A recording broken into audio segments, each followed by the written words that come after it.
मैं गरीब इंसान हूँ, मैं अपने बच्चों के हाथ में कलम देखना चाहता हूँ, अपने बच्चे को IPS देखना चाहता हूँ, अपने बच्चे को PCS देखना चाहता हूँ और अपने बच्चे को डॉक्टर इंजीनियर देखना चाहता हूँ। हम मुशायरे के नाम पर वोट नहीं देंगे, इफ्तार के नाम पर हम वोट नहीं देंगे, बिल्कुल नहीं। हमें मुशायरा नहीं चाहिए, हमको हिस्सेदारी चाहिए। हमें मुशायरा नहीं चाहिए, हमें हिस्सेदारी चाहिए, हमें शिक्षा चाहिए, हमें हॉस्पिटल चाहिए।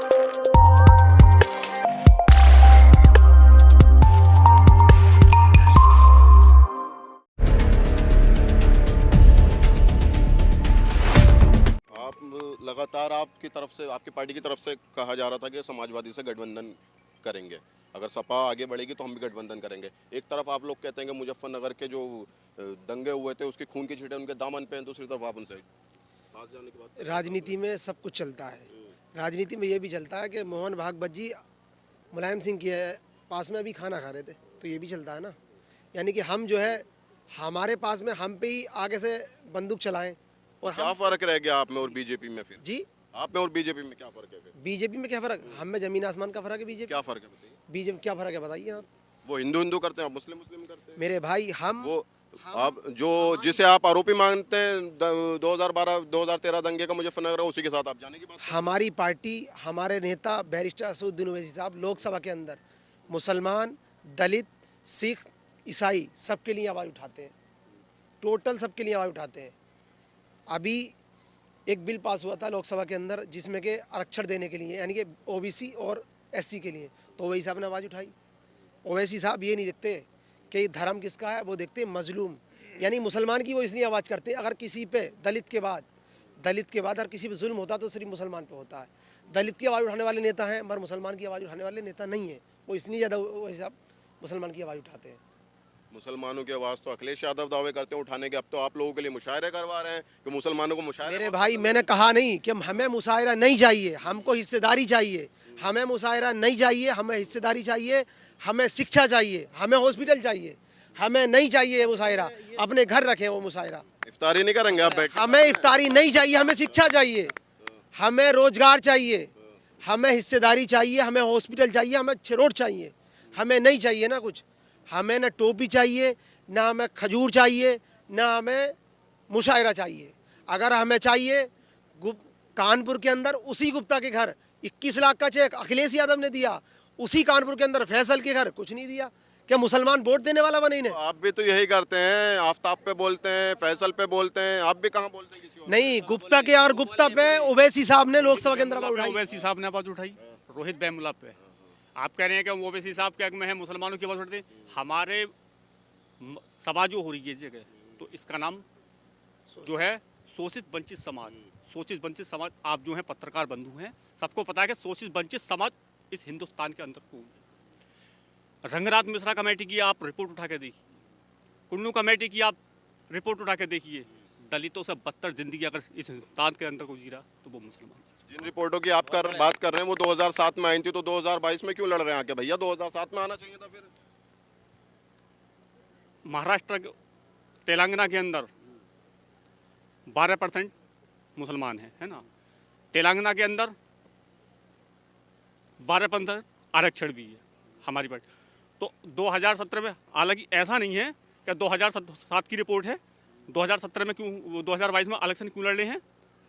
अब जो है मजलिस इत्तेहादुल मुस्लिमीन पूरे उत्तर प्रदेश में फैल चुकी है और हमने 100 सीटों पे लड़ने का वादा किया है इस पर। और आप कहते, लोग कहते हैं कि 100 सीटें अगर आप कुछ जीत भी गए तो क्या कर लोगे अगर 10 विधायक भी MIM के? लोग नहीं कह रहे हैं, आप ही के जैसे होते हैं टोपी वाले, दाढ़ी वाले। सुनो सुनो सुनो सुनो पहले सुनो बंधु जी सुनो। अगर 100 विधायक हम अब सीट पर लड़ा रहे हैं, अगर उसमें से अगर 20 भी जीत गए तो लोग कहते हैं अगर 20 जीत गए तो तुम क्या कर लोगे। मध्य प्रदेश के अंदर BSP लड़ी थी, 2 सीटों की कमी थी, उसके अंदर मायावती से अनाउंस किया कि आप हमसे अनाउंस कर लो। तो सबसे पहले BSP ने क्या शर्त रखी थी, आप लोगों को पता होगा SC एक्ट का जब वो में मसला आया था तो दलितों ने प्रदर्शन किया था इसके लिए। तो मायावती जी ने कही थी, BSP की बड़ी नेता ने कही थी कि हम गठबंधन कर लेंगे आपसे, मगर जितने बंदों के ऊपर हमारे मुकदमे दर्ज हुए हैं उन्हें पहले वापस ले लिए। 2 सीटें ये ताकत रखती हैं। अगर 20 सीटें अगर हमारी उत्तर प्रदेश के अंदर अगर 50 आई तो इंशाल्लाह हम हिस्सेदारी लेंगे और बिल्कुल का 3 के खास बराबर में बैठेंगे। अपने बच्चों के लिए एजुकेशन की बात करेंगे। आप कह रहे थे इफ्तार करा रहे हैं, रमज़ान करा रहे हैं। मैं सर्द पानी से अपना रमज़ान इफ्तार कर सकता हूँ, किसी की बिकाऊ खजूर नहीं खा सकता। मैं गरीब, टोपी लगा के नहीं बैठेंगे मुल्ला मुलायन के पास। मेरी बात सुनो, मैं गरीब इंसान हूँ। मैं अपने बच्चों के हाथ में कलम देखना चाहता हूँ, अपने बच्चे को IPS देखना चाहता हूँ, अपने बच्चे को PCS देखना चाहता हूँ, और अपने बच्चे को डॉक्टर इंजीनियर देखना चाहता हूँ। हम मुशायरे के नाम पर वोट नहीं देंगे, इफ्तार के नाम पे हम वोट नहीं देंगे, बिल्कुल नहीं। इंशाल्लाह कल बैरिस्टर असदुद्दीन ओवैसी का शोषित वंचित समाज है, शोषित वंचित समाज सम्मेलन, वो दलितों की भी बात करते हैं। सबसे पहले हमारी पार्टी का नारा जो है ना, हमारी पार्टी का नारा जो है सिर्फ मुसलमानी जय मीम और जय भीम। हमारी पार्टी का जो नारा है जय मीम है और जय भीम है। इसमें दलितों की बात होती है, मुसलमानों की होती है, पिछड़ों की होती है, शोषितों की बात। वो तो बीजेपी करती है, सबका साथ सबका विकास। सबका साथ सबका विकास, किसका साथ किसका विकास? बड़े बड़े होर्डिंग लगे हुए हैं, नारे देती है। किसी का विकास हुआ इस जगह? यहाँ तो कोई विकास ना हुआ भाई। इस जगह एक डिंगरपुर रोड है, कुंदर की है, मौजूदा सरकार है, गवर्नमेंट है। अभी साहब आए थे, हमने प्रशासन से अपील भी करी थी, और एक बार इस रोड मैप को तैयार कर दो, और क्या मैं साहब को इस वेब पे से निकाल दो, उन्हें विकास दिखाई देगा। हमारे साथ संभावित प्रत्याशी भी हैं, उनसे बात करेंगे। कल असदुद्दीन ओवैसी के यहाँ जनसभा है, क्या कहेंगे? कल यहाँ ओवैसी साहब के जो जनसभा है, तमाम इलाके की विधानसभा की जनता जो है यानी लम्हों का, सेकंडों का इंतज़ार कर रही है कि किस वक्त वो हमारा महबूब आएगा और हम अपनी आँखों से उसका हम दीदार करेंगे। तमाम जनता, अब ये समझ लीजिए, ये मोहब्बत की तो बात है कि रात के 9-10 इतनी बज रहे हैं और इतनी ठंड में ये ओवैसी साहब के दीवाने जो हैं अपनी दीवानगी को जाहिर कर रहे हैं आपके सामने। सपा का गढ़ है ये, आपके क्या मुद्दे होंगे कि जो आपको लोग वोट दें यहाँ की जनता? देखिए, हमारा वही जो है ईमानदारी और सच्चाई कि अल्लाह ने अगर हमें जो है विधायक बनाया, और मुझे पूरा यकीन है इंशाअल्लाह कि मजलिस ने मुझे इंतखाब किया तो इंशाअल्लाह मैं पूरी तरह से यकीनी तौर पर विधायक बनूँगा। और जिस दिन अल्लाह ने मुझे बना दिया तो मैं बिल्कुल ईमानदारी, सच्चाई, अपना परिवार जान के पूरे क्षेत्र को इस तरह से मैं काम करूँगा, और पूरे जो है यानी विकास के मैदान में, यानी शिक्षा के मैदान में इंशाअल्लाह पूरी तरह से जिम्मेदारी से, क्योंकि शिक्षा ही हमारा असली विकास है, और शिक्षा को ही लेकर जो है हम जो है सबसे ज़्यादा इसे आगे बढ़ाएंगे। अगर हम कुंदर की विधानसभा की बात करें तो यहाँ के निजी जो ज़मीनी मुद्दे हैं वो क्या क्या हैं? अब यहाँ के निजी ज़मीनी मुद्दे तो ये हैं मेरे भाईजान, क्या हमारे यहाँ जो भी आज तक लीडर हुए हैं उन्होंने सब अपने ही मुद्दे पूरे करे हैं, अपनी जेबें भरी हैं। तमाम रोडों को देखो तो रोड सब टूटे फूटे पड़े हैं, कहीं विकास का नाम नहीं है, कहीं शिक्षा में कहीं कुछ नहीं है।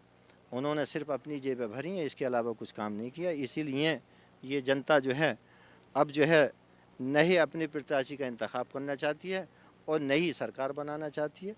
इंशाल्लाह वो वक्त आने वाला है। ओवैसी साहब में जो है हर ईमानदारी, सच्चाई, गरीबों के मसीहा, मजलूमों के मसीहा वो दिखाई दे रहे हैं। इसलिए ये तमाम जनता उन्हें लायक कर रही है, और इंशाल्लाह वो वक्त करीब है। कल आपको वो देखने को भी मिलेगा, आप महसूस करेंगे। आपने कहा कि ओवैसी जी में ईमानदारी, सच्चाई सब दिखाई देती है, तो आखिर क्या वजह है कि मुस्लिम समाज का एक बहुत बड़ा तबका उनको बीजेपी का एजेंट कह वो रहा तो आपको भी दिखाई दे रही है उनकी सच्चाई, ईमानदारी है, वो तो आपको भी दिखाई दे रही है। समझिए, किसे दिखाया? अच्छा और सच्चा आदमी दूर से दिखता है और बेईमान भी दूर से दिखता है। तो जो जितने बेईमान हैं इस मैदान में वो भी दिख रहे हैं। उन्होंने क्या किया, यानी वायदे करते हैं झूठे सच्चे और काम कुछ करते नहीं ज़मीन पे, तो वो सारी चीज़ दिखाई दे रही है। ओवैसी साहब जो कह रहे हैं वो कर रहे हैं। समझिए, गरीबों के साथ खड़े हैं। इंशाअल्लाह तमाम जनता को पूरा यकीन है कि अल्लाह ने हमें ऐसा लीडर दिया जो हर चीज़ से यानी बुलंद वाला है, इल्म से भी, अमल से भी, और जो है ईमान से भी, अकीदे से भी, हर चीज़ से, सेहत से, तंदुरुस्ती से, दौलत से, शोहरत से, हर चीज़ से ऐसा हमें कायद दिया है। सवाल तो यही खड़ा होता है ना कि अगर आपको लड़ना है चुनाव, मुस्लिम लीडरशिप खड़ी करनी है, तो आप पूरी 403 विधानसभा पर लड़िए, आप 100 पे क्यों लड़ रहे हैं? अब देखिए, वो तो जो है हमारे जो कायद है, हमारे लीडर हैं, वो ज़्यादा बेहतर जान सकते हैं कि वो जो है 100 पे लड़ेंगे या 300 पे लड़ेंगे, वो तो वही जान सकते हैं। मगर यहाँ हम पूरी जिम्मेदारी से कह रहे हैं कि विधानसभा 29 कुंदर की में इंशाअल्लाह इतने वोटों से ये सीट जीतेगी कि महसूस करेगा पूरा प्रदेश कि ज़िले मुरादाबाद की विधानसभा 29 कुंदर की में कोई मौलाना है हाफिज़ बारिश, बहुत ही वोटों से जीता अभी मजलिस से इंशाअल्लाह।